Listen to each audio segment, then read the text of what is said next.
100% বিকলাঙ্গা যুবতীর পাশে ত্রিপুরা সরকার। সিপাহীজলা ত্রিপুরা জেলা মেলাঘর কলমক্ষেত গ্রাম পঞ্চায়েতের অন্তর্গত 3 নম্বর ওয়ার্ড এলাকার বাসিন্দা ফুল মিয়ার 100% বিকলাঙ্গা মেয়ে সীমা বেগম 2018 সালে স্নাতক ডিগ্রি অর্জন করে। ত্রিপুরার বিগত সিপিআইএম সরকারের কাছে একটি চাকরির জন্য ধারে ধারে ঘুরেও চাকরি আর পেলেন না সীমা বেগম। কিন্তু 2018 সালে ত্রিপুরায় বিজেপি আইপিএফটি জোট সরকার ক্ষমতায় আসার পর 100% বিকলাঙ্গা যুবতী সীমা বেগমকে অডিটের চাকরি দেওয়া হয়।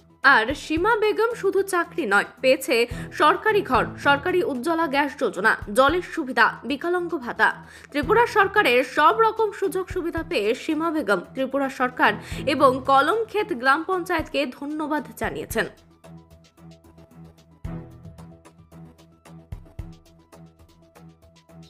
আমার নাম সীমা বেগম। আপনি কি বিকলাঙ্গ?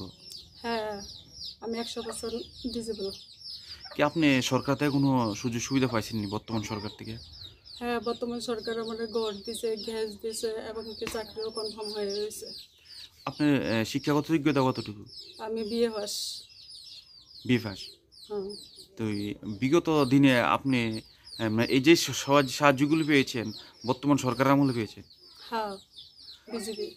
বিগত সরকার আপনাকে এমন কোনো সহযোগিতা করছে না যে বিকলাঙ্গ হিসাবে? পূর্বের সরকার সিপিএম সরকার থাকাকালীন? না, পূর্বে সরকার থাকাকালীন আমি অনেক চাকরির লিগে ঘুরছি, বিএ পাস করে আমি 18তে বাড়িয়েছি। আমি কোনো সুযোগ সুবিধা পাই নাই, চাকরির জন্য অনেক ঘুরছি, চাকরিও পাই নাই।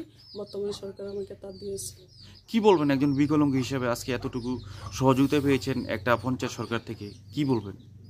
পঞ্চায়েতে যারা আছে তাদেরকে অনেক ধন্যবাদ, বিজেপিকে অনেক ধন্যবাদ।